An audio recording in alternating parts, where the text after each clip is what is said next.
بسم الله الرحمن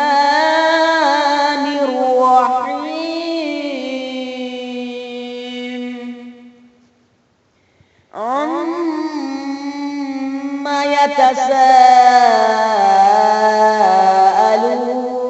يتساءلون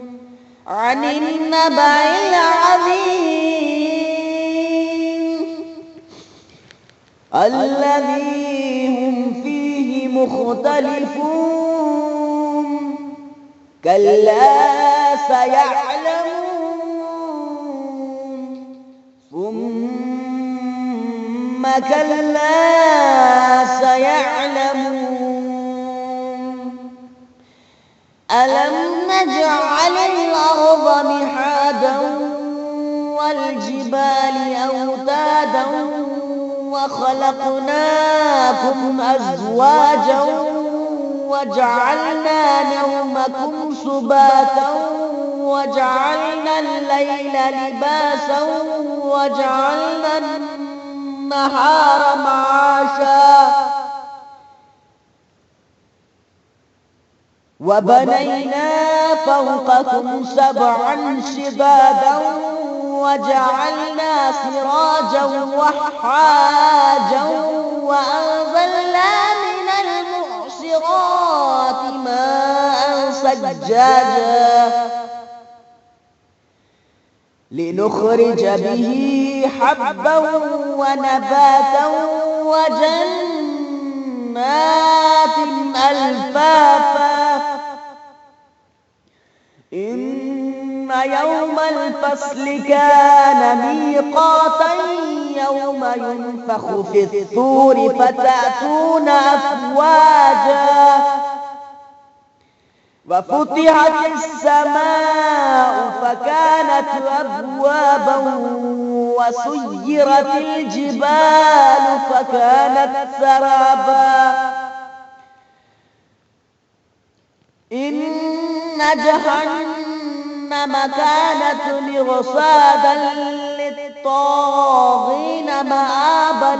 لابثين فيها أحقابا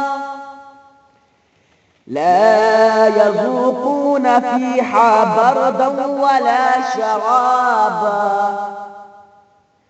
إلا حميما وغساقا جزاء وفاقا إنهم كانوا لا يرجون حسابا وكذبوا بآياتنا كذابا وكل شيء أحصيناه كتابا فذوقوا فلن نزيدكم إلا عذابا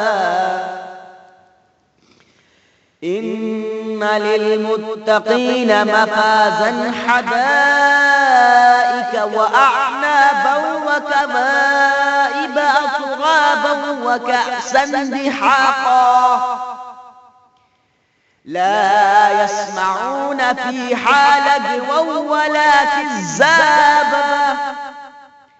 جزاء من ربك عطاء حسابا رب السماوات والأرض وما بينهما الرحمن لا يملكون منه خطابا يوم يقوم الروح والملائكة